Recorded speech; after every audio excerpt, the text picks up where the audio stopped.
los domingos de Pascua, pues dentro de nuestra liturgia, igual que los domingos de Adviento, de Cuaresma y tiempo ordinario, no tienen nombre.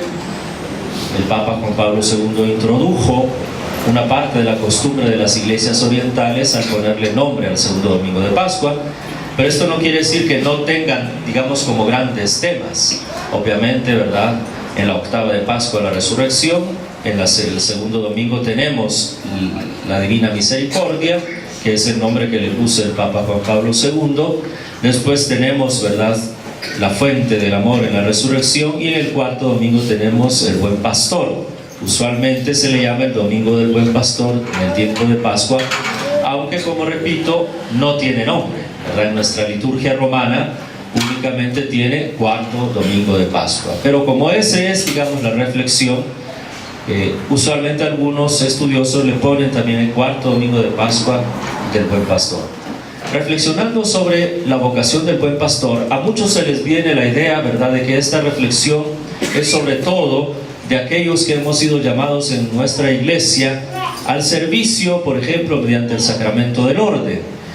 Y en parte tienen razón, ¿verdad?, porque todos nosotros somos puestos de alguna manera, ¿verdad?, no por nosotros mismos, sino por vocación del Señor al frente de una comunidad.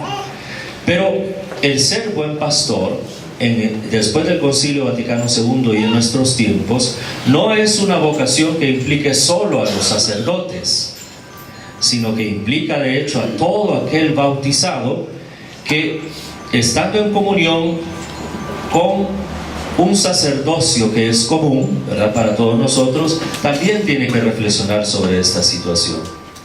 Y dentro de este, digámoslo así, pastoreo que sobre todo los laicos ejercen, en primer lugar en la familia y en segundo lugar sobre todo en las sociedades, aparte de si como ustedes, por ejemplo, tienen una vocación particular como es el de la predicación, porque es una vocación particular, no todos tienen de hecho, ¿verdad?, el don de la predicación. Esa es una cosa que en ocasiones cuesta a veces en los ministerios laicales, porque en las congregaciones religiosas hay un proceso de acompañamiento que dura mucho tiempo. De acuerdo con la iglesia, incluso uno pasa 6 años mínimo como profeso temporal, hasta que llega a ser los votos perpetuos, que es a semejanza de lo que ustedes hacen en el matrimonio.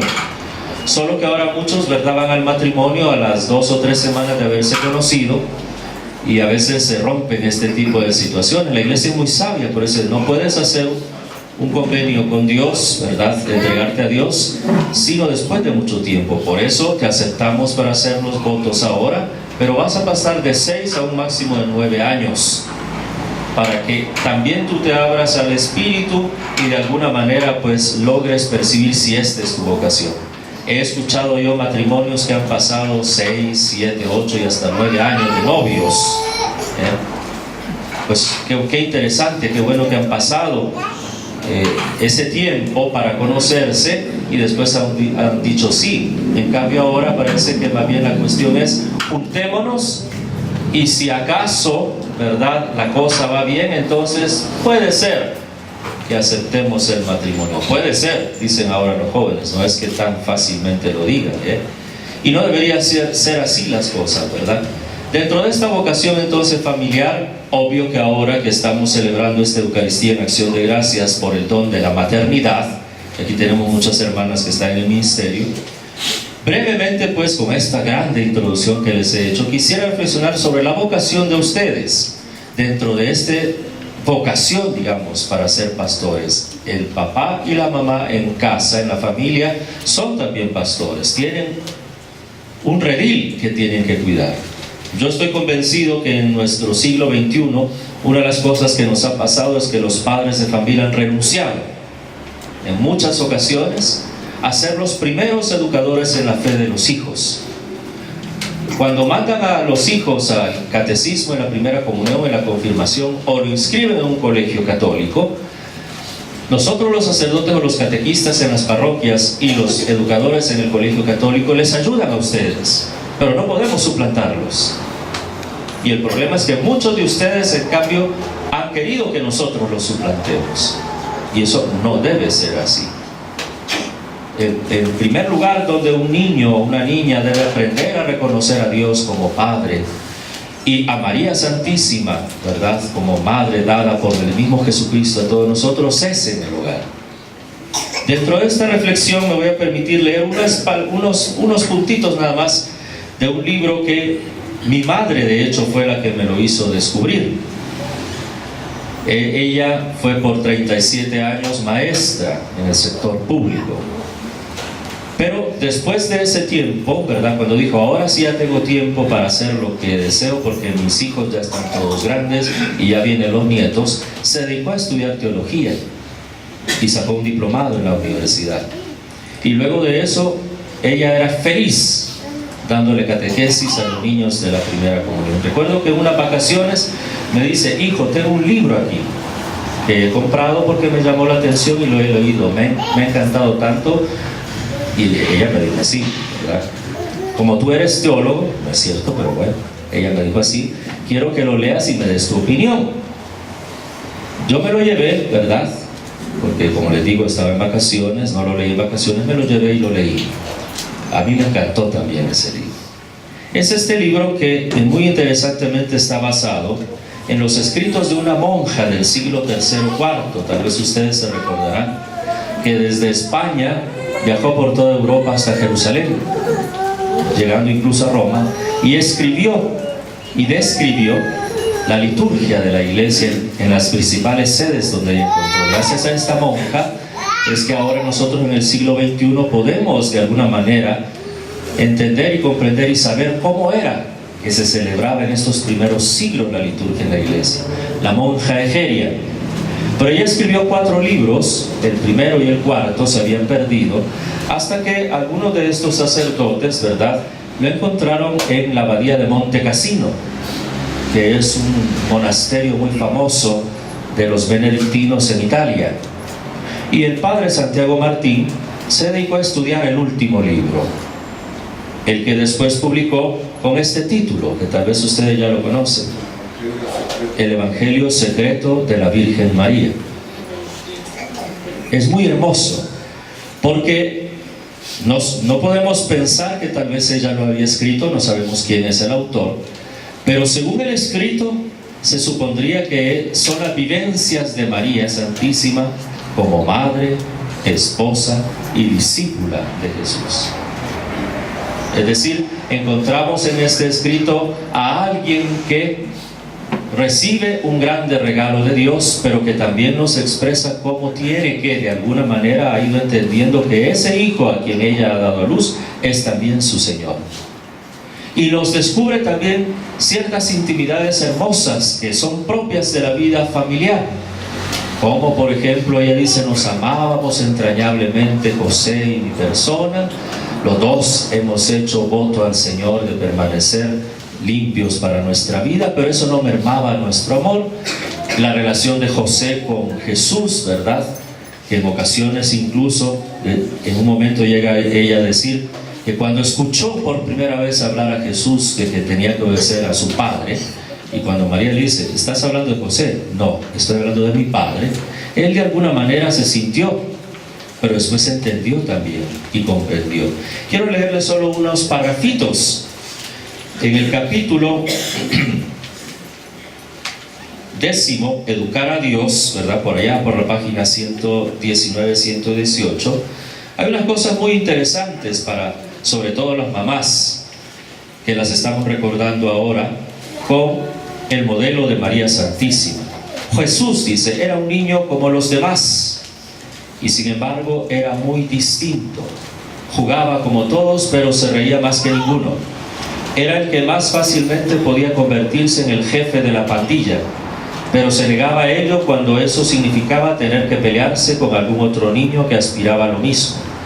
Así fue reuniendo un grupo de amigos que tenían otros gustos y a los que no les divertía jugar a matar romanos, arrojar piedras a los nidos o hacer travesuras en los sembrados. Pero eso no era lo más significativo. Su dominio interior y una especie de señorío que él no reivindicaba y por el que no luchaba, lo notaban todos. Lo que José y yo veíamos eran además otras cosas. las cuales nos advertían de que tras la aparentemente normalidad estaba preparándose la aparición pública del Mesías. Recuerdo, por ejemplo, cuando murió Joaquín, mi padre. Aún hacía mucho que estábamos instalados en Nazaret, apenas unos meses. Creo que Jesús ya había cumplido los 6 años. Mi madre aceptó la muerte de mi padre con serenidad, pero con un gran dolor. Jesús, con sus 6 años y la sonrisa siempre prendida en la boca, se encontraba por primera vez con la muerte cara a cara. Se quedó mirando mucho tiempo a su abuelo, amortajado, como hechizado por el túmulo. Tanto tiempo estuvo así que Ana y yo nos dimos cuenta de que algo raro le estaba pasando y temimos que a su espíritu sensible, lleno de vida, le pudiera suponer un duro golpe la contemplación tan directa de la muerte. Entonces yo me acerqué y con suavidad le saqué de la sala y le dije: no llores, el abuelo descansa en el Sheol, el lugar de los muertos, y allí espera, junto con el patriarca Abraham, la redención que Yahvé les concederá algún día. Apenas le dije esto, su rostro estaba iluminado, como cuando descubría algo que le hacía mucha ilusión, y venía corriendo a enseñármelo para que yo también lo disfrutara. El momento de la resurrección está cercano, dijo Jesús. Además, el abuelo es un justo y no tardará en ser admitido en el cielo, que no tiene nada que ver con el Sheol de que hablan en la sinagoga. ¿Y tú qué sabes esto?, le dijo mi madre, que había escuchado interesada la respuesta del niño. ¿Quién te ha hablado esto? ¿Acaso José te ha dicho algo? Aquella fue la primera vez que dijo la palabra crucial. Al principio no nos dimos cuenta, pues como sabes, Juan, esa palabra tenía otros significados. Ella se supone que escribe, ¿verdad?, al discípulo amado que la ha recibido en su casa. Solo más tarde se deshizo el equívoco. El caso es que contestó a mi madre con su eterna calma: abuela, me lo ha dicho mi padre, y también me ha dicho que el abuelo Joaquín está bien y que no debemos sufrir por él. Me ha dicho que está vivo. Aquello fue demasiado para Ana, que se echó a llorar y tuvo que marcharse. Le miré entonces fijamente y le dije: ¿te ha dicho José que el abuelo está vivo? ¿Te ha hablado José de la resurrección de los muertos? No, José no, contestó el niño, ha sido mi padre. Aquella frase rompió el velo de ingenua normalidad en que creíamos estar viviendo. Por supuesto que le pregunté a José si él le había hablado al niño de cómo había sido su concepción y su nacimiento. Como me esperaba, José no le había dicho nada, ni tampoco Ana. ¿Qué sabía mi pequeño Jesús entonces? ¿Qué estaba descubriendo por sí solo? Pero ¿estaba solo o era Dios mismo el que lo estaba educando para enseñarle lo que nosotros no sabíamos? Sobre todo nos preocupaba esa identificación de Dios como su Padre. Nunca en nuestra religión habíamos oído nada igual. Desde luego, en nuestra casa jamás se le llamó así. Hablábamos mucho del amor de Dios, pero siempre dejábamos constancia de que ese amor era el que el Creador tenía hacia sus criaturas. Un padre es ciertamente un superior al que hay que prestar obediencia, pero es también un igual, alguien que tiene tu propia sangre, e incluso alguien al que un día tú tendrás que cuidar. Cierto que el niño podía decir con derecho propio que Dios era su padre, pues en su concepción solo había intervenido una mujer y ningún hombre. Pero oírselo decir con tanta naturalidad y siendo él tan pequeño, nos llenaba de asombro. Aquello nos hizo pensar mucho a José y a mí. No voy a decir que a José le resultara fácil, porque no fue así. No era sencillo oír a su querido niño llamar padre a otro, aunque ese otro fuera el mismo Dios. Se suavizó algo la tensión cuando casi de inmediato Jesús se dirigió a José llamándole papá, como si tal cosa, como si nada hubiera ocurrido. Pero la semilla estaba echada, y tanto mi marido como yo fuimos conscientes desde entonces de que la normalidad no era tal, sino que por debajo de las apariencias Dios estaba trabajando en el espíritu de nuestro Hijo. Hasta aquí pues lo que quería leerles a ustedes, queridas mamás. No renuncien en este Día de las Madres dentro de la grande vocación que les ha dado a ustedes, porque los hombres podemos engendrar pero no dar a luz. Las únicas que pueden dar a luz son ustedes. Y estamos en un mundo y en un tiempo en el cual a la mujer en ocasiones se le quiere convencer de que ser madre es menoscabar su identidad de mujer, lo cual no es cierto. Yo al menos he escuchado a muchas de mis hermanas, ¿verdad?, laicas, no mis hermanas de carne en la familia, sino a muchas hermanas, ¿verdad?, comprometidas, decir: yo aseguré mi identidad de mujer cuando tuve a mi primer hijo, cuando tuve a mi primera hija. La experiencia de dar a luz para una mujer es una experiencia que a veces es difícil explicar y a la que nosotros, obviamente, los hombres no tendremos en absoluto acceso. Muchos de los esposos que están aquí sentados tuvieron obviamente parte, ciertamente, en esa experiencia de la maternidad. Algunos con alegría, otros con enormes lágrimas, ¿verdad? Cuando le dicen: estoy embarazada, mi amor, o fíjate que vamos a tener un hijo. Algunos saltaron de gozo, salieron corriendo, y como aparecen en las caricaturas, ¿verdad?, todo el mundo le daban un cigarro, un habano, ¿verdad?, porque estaban contentos. Otros, por lo que algunos cuentan, ¿verdad?, no sabían qué hacer, si ponerse alegres o ponerse a llorar. Algunos otros caballeros se quedaron incluso asombrados, ¿verdad? Y decían: ¿y esto?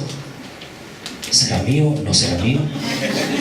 ¿Será posible? ¿No será posible? Tantas cosas le pueden pasar a un esposo, ¿verdad?, ante este tipo de situaciones. Pero solo la madre es la que tiene esa grande experiencia de saber lo que significa tener dentro de sí a otra vida que no es la suya. Los demás, de vez en cuando, mi hermana menor, me recuerdo, nos llevamos 13 años. Cuando ella nació, obviamente yo ya tenía 12, 13 años. Y recuerdo todavía que mi mamá decía: venga, está dando pataditas. Y así entonces nosotros acercábamos nuestra mano al vientre de nuestra mamá y sí, sentíamos. Y eso también nos llevaba de alegría. Pero si nosotros, no teniendo a esa criatura dentro, nos alegrábamos y nos sorprendíamos, ¿cuánto ha de haber sido para ella sentir eso dentro de sí? Una nueva criatura, un nuevo ser. Entonces, hermanas, ¿verdad?, aquí presentes, este es un día para celebrar a ustedes en el grande don que les ha dado el Señor. En primer lugar, como mujeres, ¿verdad?, diferentes de nosotros los hombres, con igual dignidad, pero con características muy particulares, Aunque a veces nosotros bromeemos con ustedes, pero es cierto, ustedes son tan diferentes, tan distintas, y esa es la belleza de su propia vida. No pretendan ser como nosotros los hombres, por el amor de Dios. Qué aburrido se volvería este mundo, No pretendan ser como nosotros, Hasta en cosas tan sencillas. Tengan paciencia de nosotros, ¿verdad? Que si nos preguntan de qué color es la blusa de esta señora y la camisa de aquel señor, ¿verdad?, y aquello, a todos le decimos rojo. Ustedes en cambio hablan de rojo cardenal, rojo carmesí, rojo no sé qué cosa, rojo sangre. Sí, ya saber cómo hacen estas señoras, oye. No sé cómo es eso del rojo sangre. El verde no sé qué, el amarillo chiltota, el verde mango, ¿verdad?, o el verde aguacate. No sé si aquí la camisa del muchacho es verde aguacate o echado a perder, tal vez. Verde aguacate, echado a perder. Vivan entonces, ¿verdad?, en este siglo que es interesante, si ustedes se dan cuenta, es el de las reivindicaciones, y está muy bien, ¿verdad?, de la dignidad de la mujer y de la paridad con nosotros los hombres. Eso que hombre cristiano realmente puede negar en este siglo en absoluto. Pero no se dejen embaucar por ideologías que la llevan más bien incluso a aplastar bellezas que solo ustedes pueden construir. Hace poco que tuve la oportunidad de estar en una reunión en Roma, me encontré en Milán con un grupo de amigos. Es un muchacho al que yo eduqué cuando estaba en el colegio y ahora ya es todo un hombre hecho y derecho con su propia familia. Me dieron una grande sorpresa, ¿verdad?, un regalo extraordinario que yo nunca pensé, y lo más hermoso para mí fue compartir con su familia. Al final, cuando ya me marchaba, le dije a él: acuérdate que tú eres la cabeza de la familia, pero recuerda que las cabezas, como dice el Evangelio, lo son porque son los primeros en servir. No te creas que por ser jefe de esta familia, eres el primero en mandar o el que grita más. Lo eres porque tienes que servir a tu esposa y a tu hijo. Y a ella le dije: señora, usted es el alma de esta familia. No pierda esa vocación. No deje de serlo. Solo porque le dije a él que era el jefe de familia, usted no es menos, al contrario, usted es el alma, sin la cual ningún jefe puede vivir. Y al jovencito, que ya tiene 21 años, 22 años, le dijo: y tú eres en cambio la esperanza de esta familia. Ojalá que se cumpla esa esperanza que tus padres tienen sobre ti. Queridas mamás, entonces, ¿verdad?, tomando a María Santísima como el grande modelo que tenemos de mujer, de hija de Dios y de esposa del Espíritu Santo, puesto que así decimos, ¿no? Hija de Dios Padre, madre de Dios Hijo y esposa del Espíritu Santo. Vivan cada una de ustedes, gócense este día. Y aunque aquí el montón a veces no se acuerdan de ustedes mañana, porque puede ser que a veces suceda 10 de mayo todo el mundo y buscando, y los señores en la tarde, ya casi en la noche, pero si es 10 de mayo, Dios guarde, a ver dónde encuentro algo por ahí, aunque sea un jubilete, ¿verdad? A muchos se les olvida. Esa es parte de alguna de las características que tenemos nosotros los hombres, poco detallistas, se nos olvidan tantas cosas.